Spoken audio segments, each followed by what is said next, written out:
Beneath Spain's wrought iron balconies and cobblestone streets lie voices. They are trapped in objects from the past.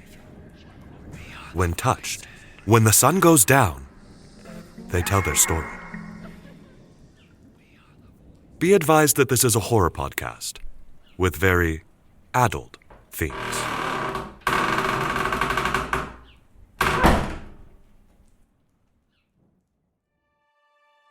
Every springtime in Spain, the branches of the pine trees are covered in nests, about the size of a fist. The texture and color of these nests is like a rotten cobweb. Out of these nests come caterpillars. They're called Processionaries, or Processionaries, because they travel in long lines, linked mouth to tail. These long lines, which can measure over 10 feet in length, curl and coil and squirm across backyard fences, over windowsills, and inside the shoes you left on your back porch. These caterpillars are covered in poisonous hairs. If you touch them, they cause a painful rash that can last for several days as it spreads over your skin. If your dog licks one out of curiosity, you have a 6-hour window to bring your pet to the vet so they can cut the infected chunk of its tongue out before necrosis sets in. These creatures spread their poison like a disease. I hate these caterpillars. In today's episode, Estrella is ridding her backyard of these pests when her shovel strikes something hard under the soil. This object takes her back to the 1970s, when the mountain village of Robledo de Chavela was terrorized by a ghostly voice in the town cemetery. A cemetery overrun by processionaries, spreading their poison. Estrella learns that the rash they cause on the outside is the least of her concerns. It's the poison inside her that's terrifying.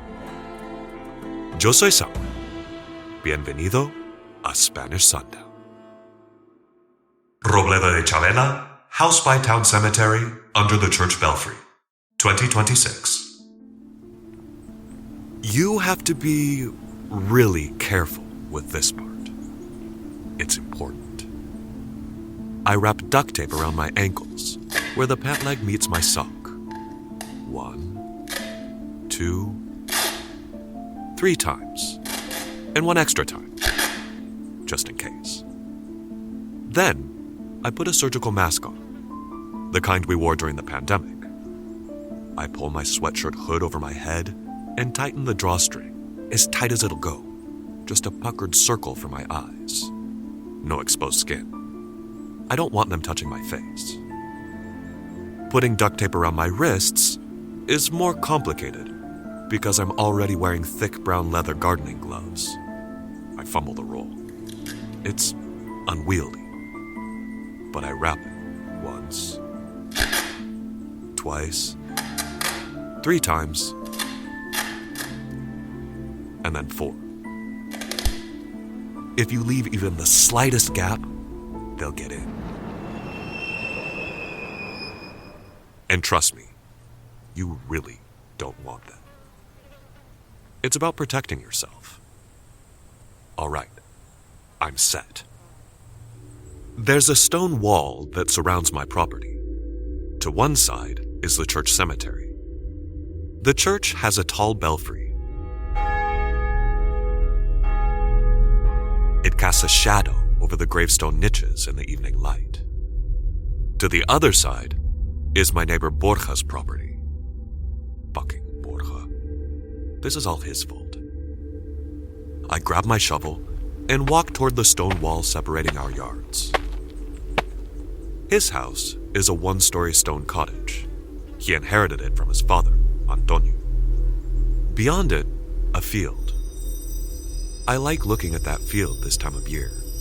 There are little springtime baby rabbits hopping through the tall grass. Beyond our houses, the whole town, encircled by the pine-covered mountains that make the little valley I call home. The the mountains. They come from the pines in the mountains. They creep down the hillsides, through the ferns and the heather, setting up camp in our gardens, in our homes. There are ways to defend yourself. You can put plastic rings around the pines to keep them from crawling down the trunks to the ground. Or even better, you can inject the trees with poison and straight up kill them. I was willing to do it, but Borja refused. He said it was too expensive. So, even if my yard is clean, even if my yard is safe, his is dirty. And they'll leak over onto my property and infect me. I can see them now. Writhing, crawling strands, several feet long, coiling all over the stone wall. Little piles on the grass, pulsating in chorus like their breathing is one.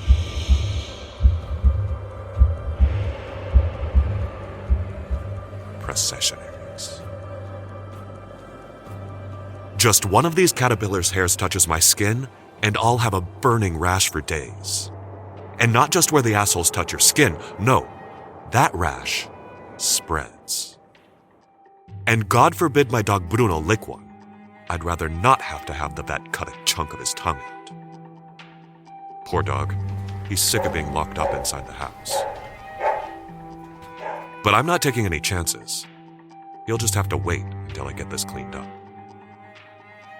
As I begin lobbing the caterpillars with my shovel into a metal barrel next to a can of gasoline, I smile beneath my mask. Despite the disgusting job, I'm still in a good mood. My boss, Asten, killed it at the meeting this morning. She said exactly what I was thinking. No way. We can't tolerate this. We started out 5 years ago as just a group of activists, but now we're finally registered as a real party. We can run for office here in town. Actually shake shit up, you know? So I get why the other party members were nervous. They all protested. We can't kick them out right before an election. We need to have a united front. Just ignore it, and it'll blow over. What happened is that some internet sleuth found out that one of our members had paid for his home renovation in cash. Shirking taxes, obviously. Most people didn't think it was that big of a deal. Show me one other party that pays all their tax. Even my dentist charges me without an invoice. We kick them out of our party, and we'll lose. But I am the party treasurer. I did think it was a big deal. Asten thought it was a big deal too, and she said so. No. We let one thing like this slide, and it infects the whole party. We lose the voters' trust. This is about protecting ourselves, too. He's out. Zero tolerance, scorched earth policy. When I saw her up there, so sure of herself, of her values and what we stand for, my heart glowed.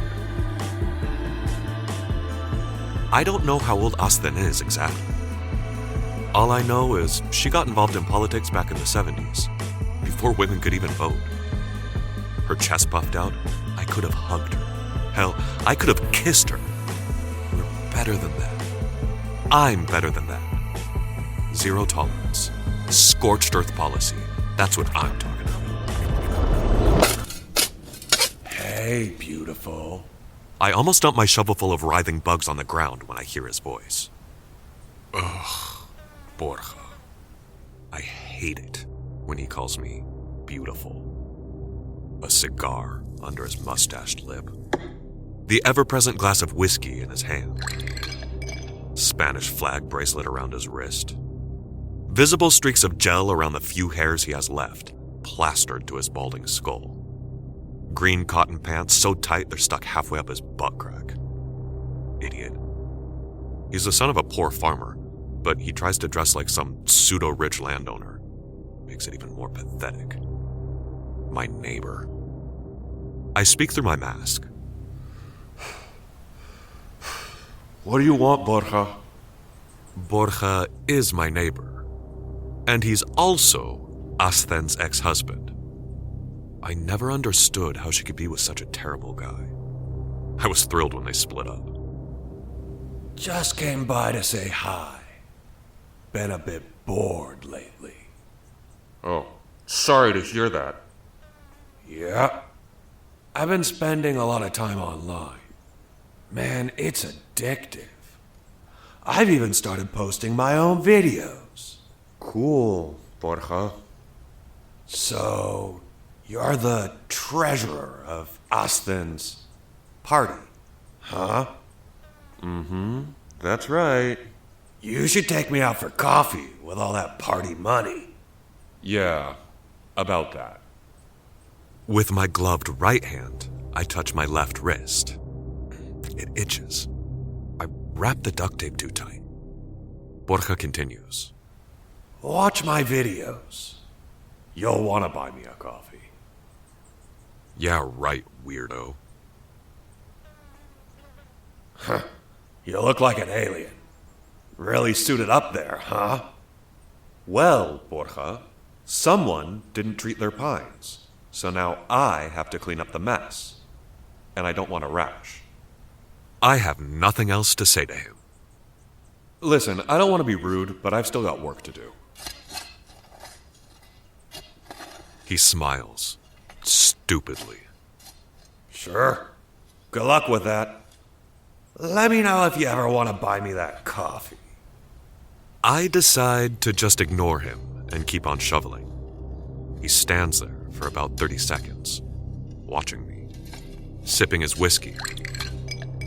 Then, he leaves. It takes me another good half hour until I'm done. I scour the ground, taking slow steps, checking for any more writhing strands of poisonous creatures on the ground or the walls. Not a single one in sight. They're all in the barrel. Now comes my favorite part. I pick up the can of gasoline and pour it all over the squirming mass of poison. Next, I strike a match. And then I throw it into the barrel. It erupts in flames. I can hear the fuckers popping like popcorn, sizzling and frying to death. Die, bitches. I'm done here. I stab my shovel into the ground, but when I do, I hear it crunch against something hard. What is that? I try to wiggle it, but it's stuck. I try again, but I can't pull it free. Whatever. It's getting late and I'm tired. I'll deal with this tomorrow. Right now, I really want to get out of this makeshift hazmat suit. I walk toward my front door when my phone dings. I enter the front door. Bruno is whining. I know, boy. You've been inside all day. The yard's safe now. I'll let you out in a minute, okay? I pull my gloves off and use my bare finger to swipe open the notification. It's Borja again. A text. These are the kinds of videos I was talking about. Should I post this one? Against my better judgment, I tap on the screen. I wish I hadn't. Oh my god. It's Aston with Borja. She's younger here, but it's definitely her. She's screaming at him. Borja, you fucking idiot! You're such a swear to God. You're worse than those fuckers. Aston, what are you saying? Those words, they're xenophobic and homophobic. I've never heard Aston speak like this to anyone. I can't believe she said this. Is this some kind of setup? He must have done something to provoke her. Maybe she just had a really bad day and said something she shouldn't have. But there's another video. I wanted a real man, not a fucker like you, you piece of shit. You're worse than all the other out there. No wonder your mother wanted. That can't really be us then, can it? No, that's not her. No, that is her. I know it's her. Borja sends another message. I'm so bored, I might just post it online. Or, do you want to buy me a coffee? Borja, you son of a bitch. This motherfucker is blackmailing me. This is bad. If this were ever to get out, it's not like denouncing tax fraud. Aston is the face of our entire party. If anyone else saw this, we, and everything we stand for, goes to hell. But Aston, you would never let him blackmail you, would you? Zero tolerance, scorched earth, right? I can't give in to this, but I can't throw Aston under the bus. Our party has values, doesn't it? If I give in to this, it's a slippery slope. No, all corruption, scorched earth. I need to think. I need to get out of these clothes. The duct tape around my wrist is still too tight. I go to rip it off. And that's when I see it. It's not too tight. That's not the problem. A section of the tape has come loose between my hand and my forearm. There's a hole there, with a wriggling caterpillar poking out of it, against my bare skin. The bug drops to the floor, and Bruno jumps towards it. His jaws are open, his long tongue lapping at the floor. Just when he makes contact with it, Bruno, no! I shove him back, stick my fingers inside his mouth, and grab the wet, sticky caterpillar with my bare hand. I fling the door open and throw it outside into the yard. Then I run after it. There might be more inside my sleeve. The sun is going down and it's almost dark. I run in the evening gloom, away from the house. I rip my hoodie off as I try to run. I almost lose my balance when... Oh, God damn it! I smack into the handle of the shovel I left stuck in the ground. When I do, it breaks loose. Whatever it was stuck to breaks loose from the dirt too. It catapults up in the air and hits me straight in the chest. I fumble and grab it midair before it falls back to the ground, trying to see what it is. And when I touch it, the voices begin. I hold the object up in the dim light of the setting sun. It's a bird skull, severed by the shovel blade from the rest of the decayed skeleton still under the soil. The voices shriek in my mind. I want to drop the skull, but I can't. All I can think of is Aston screaming. Aston, how could you do this? To the party. To me! I don't want to be infected. I want to cry. I want to scream. I do cry. I do scream. I drop to my knees and scream some more because... the voices have a story to tell. Robledo de Chavela Church Belfry, overlooking the village cemetery, 1974. Humans put all sorts of gross things into their bodies. Humans like Antonio. From the church belfry, perched by the bronze bell 3 times his size, General Lechuza observed the man, down below in his house on the ground.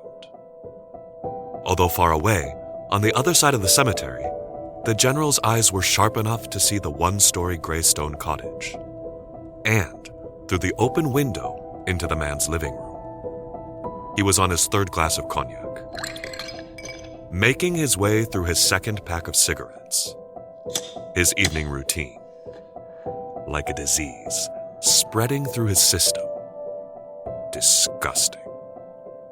And the next part of his routine was even worse. It wouldn't be long now. General Lechuza's body was clean. His father, and his father before him, and his father before him, had told him, Ours is a noble line. How can you root out infection in the world when your own body is diseased? That didn't mean he was above working with others who dabbled in more mundane vices. Sometimes, one had to make unsavory alliances to fulfill the mission. The noble mission of rooting out evil. Like the alliance with his soldiers. They had no higher purpose. They were only in it for the food. In fact, his soldiers revolted him. But they were necessary. He needed their missiles. There they were now. Fluttering their wings, they entered the belfry on the top of the church and perched next to the general by the large bronze bell. Hiya, General. Reporting to duty. Ready to attack, General. Disease spread through their bodies. Private Pigeon ate everything, even moldy bread left in the garbage. That would explain the infection that left him hopping on only one leg. And Private Vulture? All that rancid goat gut from dead bodies in the shepherd's fields had left a chunk of his skin bald of feathers. One-eyed Private Blackbird was the worst. It's just about processionary season. The one-eyed bird loved those writhing bugs covered in poisonous hair. Made his throat raspy. General Lechutha's body naturally rejected such things. He fed himself with clean dormice, with their healthy, crunchy bones and fresh blood, or warm little rabbits to slide down his gullet when he swooped in and snatched them from the grass, then puke up the dross in tasty little pellets.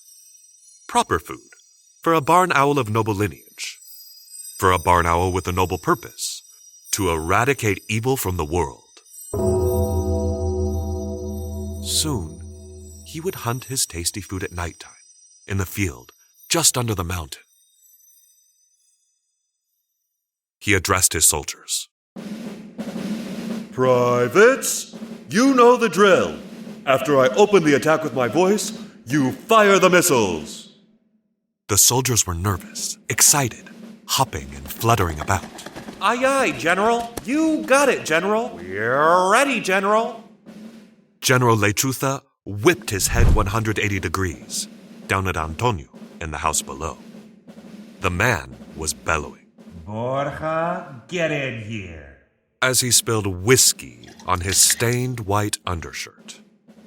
The next part of his evening routine was about to begin. It wouldn't be long now.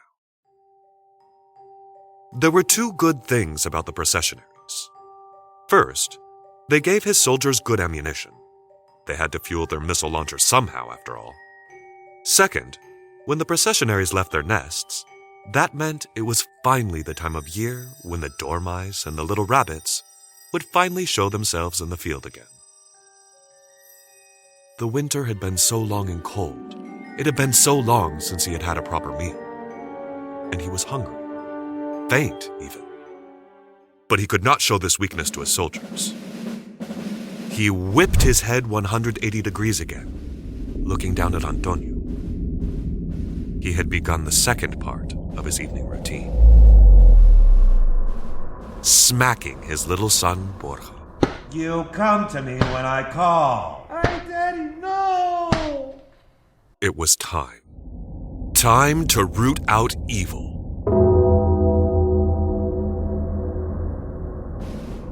The general approached the belfry ledge, unfurled his wings, and let out a cry as he took to the evening sky.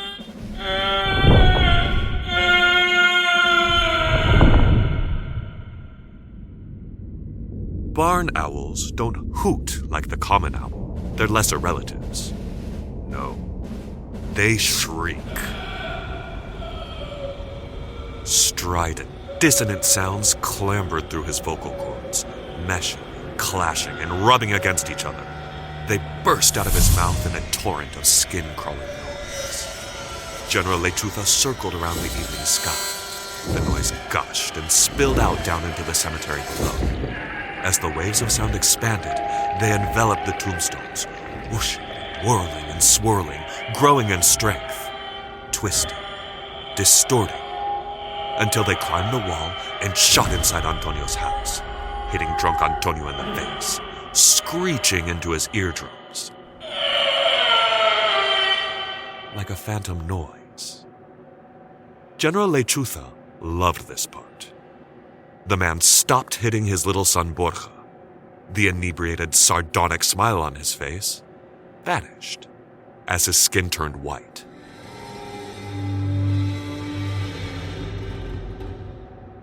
He screamed. Oh my God! There's a ghost in here! He ran out of the house, out onto the street, in his whiskey-stained white undershirt. The general gave the signal to his soldiers. Fire! And the birds also took to the air. Pew, pew! Locked and ready. Pew, pew! Firing missiles! They shot sticky, pithy, white strings of excrement right onto Antonio's balding head below. Ah, disgusting! His soldiers cheered. We got him! Got you, Antonio. That'll teach you, you big jerk. The general turned his path of flight toward the belfry, to return, to celebrate the successful hit. But when he did, it suddenly felt like he was beating his wings upstream against a current of river water. His eyesight, normally so sharp, grew blurry. He could barely make out the hazy black dot of the bronze bell in the belfry above. He knew what this was. He was losing his strength. He needed to eat. Grunting, groaning, he forced his muscles to move. He made it back to the ledge and tumbled inside. Luckily, none of the soldiers noticed when his talons fumbled to rest on their perch. If the processionaries were about to leave their nests, that meant he could soon go to the field beyond Antonio's house, just under the mountain, to hunt for his own clean food. Soon. He just needed to endure a few more days. At least he had the safe belfry to rest in until then.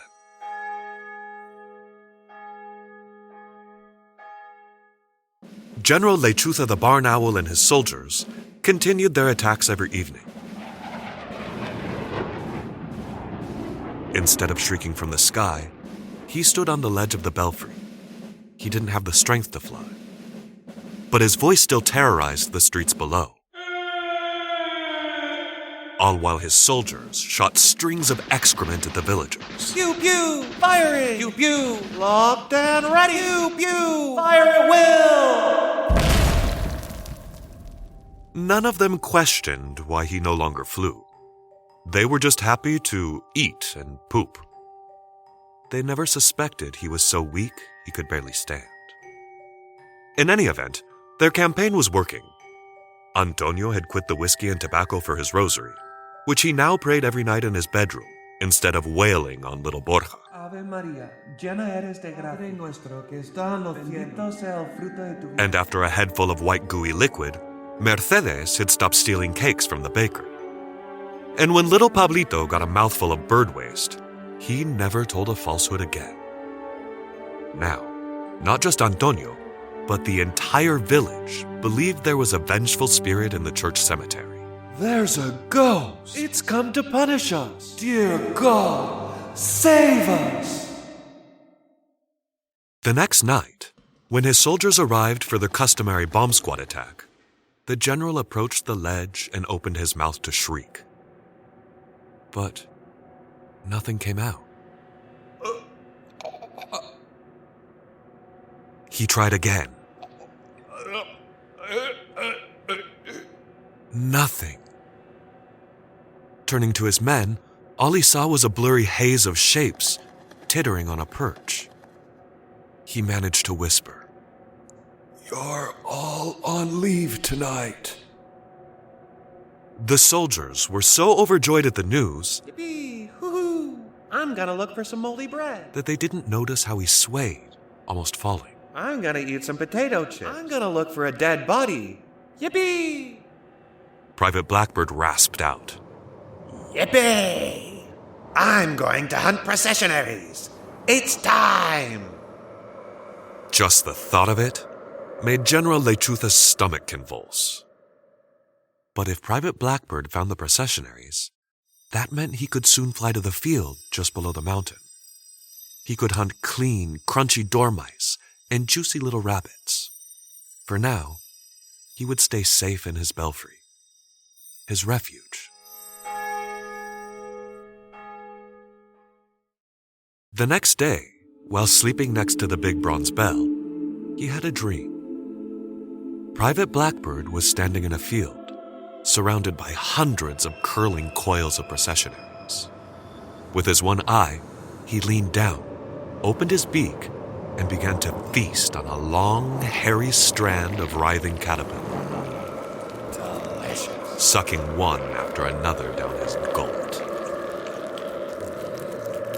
One after another, one after another, and one after another as his belly grew fatter, until the only one left was half hanging out of his mouth. It wriggled its gross little tail in the air. Private Blackbird approached the general, then coughed the caterpillar in his direction, straight at his face. Eat it. He tried to resist, but Private Blackbird pushed it into his mouth. Eat it. He shoved it down his throat. And when he did, much to the general's surprise, the hairs tasted delicious, crunchy, like little mouse bones. The warm gut inside was juicy, nourishing. His throat began to glow, fresh and tender. Warmth spread from his stomach all over his body.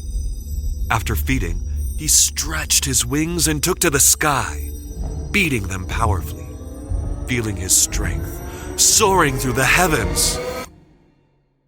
The general woke up retching. When he looked at the floor, there were specks of blood. He needed food. The sun was still high in the sky. He should be sleeping at this time of day. He couldn't hunt until nightfall. If the processionaries were truly out, then he should be able to find some mice and rabbits in the field under the mountain. He just needed to rest until nightfall, safe in his belfry, in his refuge. Footsteps coming up the stairs. Voices. Human voices. Like I said, Senor Rodriguez de la Fuente, everyone believes it's a ghost, but I think... The door opened. It's an owl. There it is! General Lechuza looked at them and shrieked as loud as his faint voice would allow.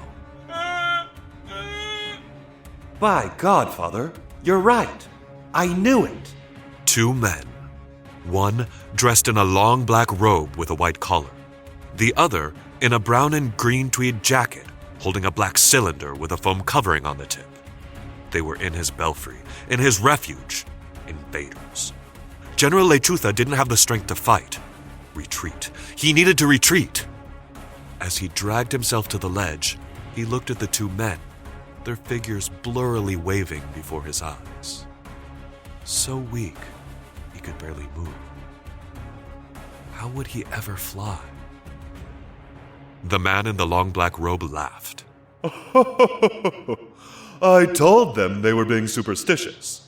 Well, that explains the whole ordeal. Should we catch it? The man with the long black cylinder brought the end with foam to his mouth and began to speak. Good evening, listeners. Felix Rodriguez de la Fuente here for Spanish National Radio. For the past year, the inhabitants of this town have been tormented by voices they say belong to a ghost. The town priest and I have just confirmed that these voices come from none other than a common barn owl. As the man rambled on, the priest approached the general, his hands outstretched to catch the bird. Hear, hear, little birdie. We'll be continuing this report later this evening when we have further information, so stay tuned, don't turn that dial. With his last reserve of strength, the general leapt off the ledge. He felt the wind on his face. He tried to open his wings, but couldn't, and began hurtling straight toward the ground below. The hazy grass before his tired eyes in the daylight grew only slightly clearer when he got close to the ground on the other side of the cemetery wall. At the last instant, he managed to unfurl his feathers, if only a little bit, just to break his fall. He couldn't fly without food in his body, and he would never make it to the field under the mountain with its delicious dormice and little rabbits in this condition, much less wait until nightfall. Unless he could eat something here, he was... And then he sighed. A squirming line of hairy processionaries, just a few inches from his beak, crawling, writhing and coiling over the grass. Maybe if he ate just one, an exception, just this one time. No, General Lechuza came from a noble line. He came from a family with a mission. His body was pure. How could he fight evil with an infected body? But what if his dream meant something? Maybe they weren't so bad after all. He didn't have a choice anyway. Slowly opening his mouth, he brought his head close to the last caterpillar in line. Then chomped down. The first thing he noticed were the poisonous hairs. They burnt his mouth, his throat, all the way down. This was a mistake. He coughed. But nothing came back up. The creature was stuck in his throat, making its way farther down. He tried to puke it up, but his exhausted body couldn't muster the effort. The caterpillar wasn't juicy like in the dream. It wasn't warm. It was hot, painfully hot, as it squirmed all the way to his stomach. General Lechuza passed out, the Processionaries' poison spreading through his body, consuming it from the inside out, searing through stomach tissue, scorching his throat. A spreading infection.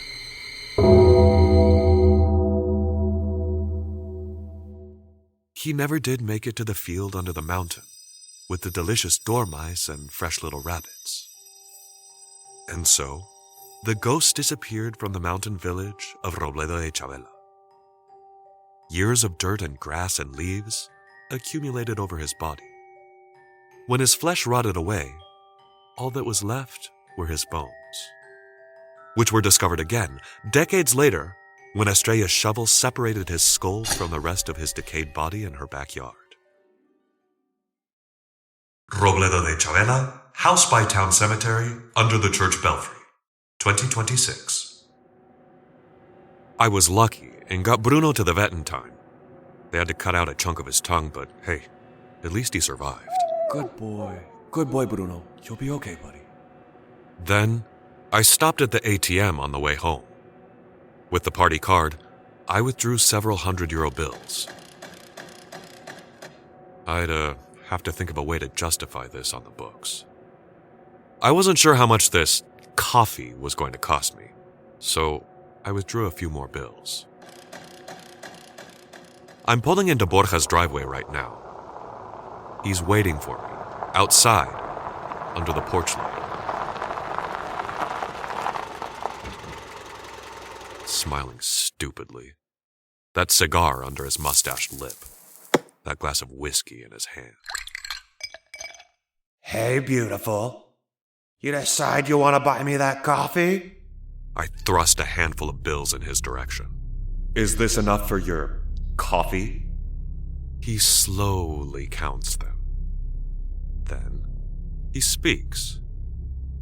The price, coffee beans is spiked, you know. I stick my hand back inside my pocket and pull out several more bills. Here, take it. You dick. He counts the extra bills, then nods. This should be enough.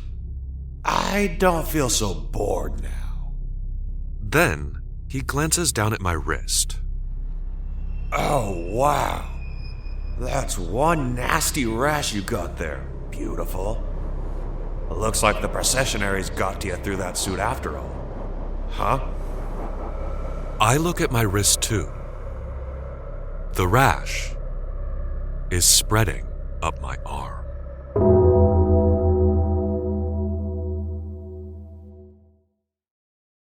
Hola, Samuel here. The Spanish barn owl would never eat a processionary on purpose. Its body is designed to reject the caterpillar. But if it were forced to eat one, to go against its nature, well, now you know what would happen. Robledo de Chavela is a town not far from where I live. It looks like a postcard, with its medieval church and its belfry and stone cottages dotting a valley flanked by mountains. It's charming. So charming that I was fascinated to learn the contrasting dark story of a common barn owl that had the entire village convinced there was a ghost in the cemetery. Felix Rodriguez de la Fuente was a nature expert who hosted radio and television shows. He's the one who blew the lid off the whole thing when he recognized the shriek for what it really was. His story is worth an episode all on its own, so for now, I'm just including a link to his biography in the show notes. His life came to a tragic end in Alaska, of all places, in a way somehow related to the birds he loved. Full disclaimer, they say the owl took off and eventually died near a church the next town over, but the voices told me it was buried near Robledo. I can only tell you what they tell me.